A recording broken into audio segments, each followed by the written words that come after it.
since there are sports teams, there have been fans there to watch and support their team through both the good and the bad. But what makes these fans so dedicated to their teams? Why do we cheer for these teams, and what are the origins of their fandom? To better answer these questions, we're taking a look at one of the biggest and craziest fan bases in the world, the Bills Mafia.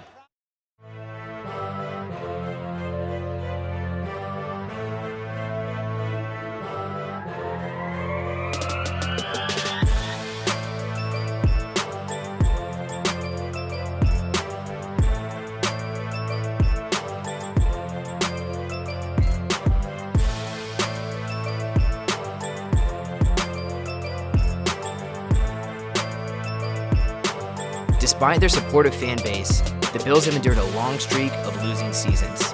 One of the most iconic series of losses refers back to the 4 consecutive Super Bowl losses from 1990 to 1993.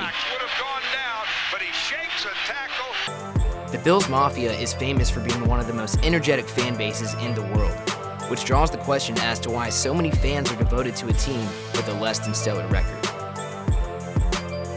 To see why these fans throw themselves through tables, light themselves on fire, and most importantly, still keep faith in their team, we went to the place where they watch the games to get a sense of how the origin of their fanship continues to affect them today.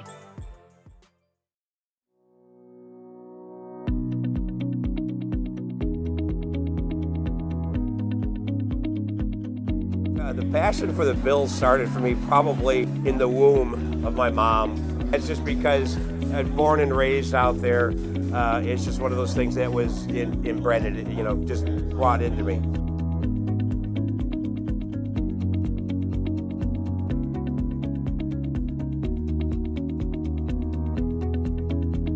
I do this every week because I love this place here. I'm always going to be loyal to this location here, and it's just, I've become friends with every last one of the fans here for the past 12 years, so this has been my extended family now.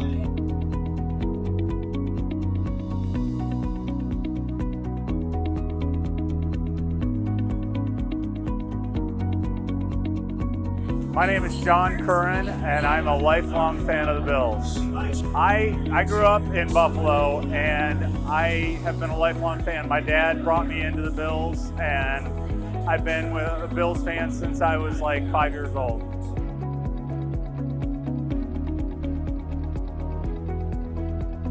I remember watching Bills games just as a kid in the living room with my dad, and just having a great time. I would go back, I'm old, so I would go back to probably O.J. Simpson and Curtis Brown, who is also a running back.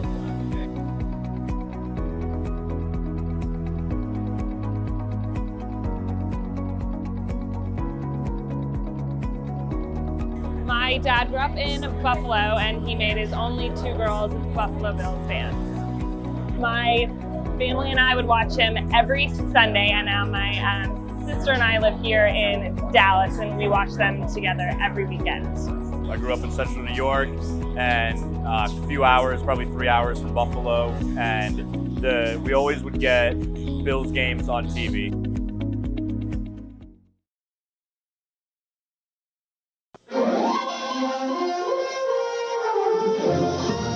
This is the CBS Sunday Night News. Bill Plant reporting, good evening. Super Bowl 28 ended tonight in Atlanta as a football tragic comedy, with the Dallas Cowboys rallying to beat the Buffalo Bills 30-13. The Bills returned home as the only American pro team in any sport to lose the championship showdown 4 consecutive times. My earliest memory as a Bills fan is going to be a very sad one. We wait. There's a snap. There's a kick. It is up. It is no good. No one missed. It was the 4 straight Super Bowl losses. Games were obviously on Sunday night, school the next morning, so I would usually be allowed to stay until about halftime. And my mom would then send me to bed, and I would wake up in the morning to a yellow sticky note at my spot on the dining room kitchen table. And it would always say, Bills score, Cowboys score, Redskins score, whatever it is.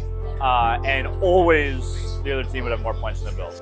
I think it all started listening to my dad yell at the TV on Sunday afternoons. I can remember him screaming, "Not another interception." It was Joe Ferguson. And I think my grandfather also had a big part in this, because we would go after a Bills loss to the house up in Lewiston, New York.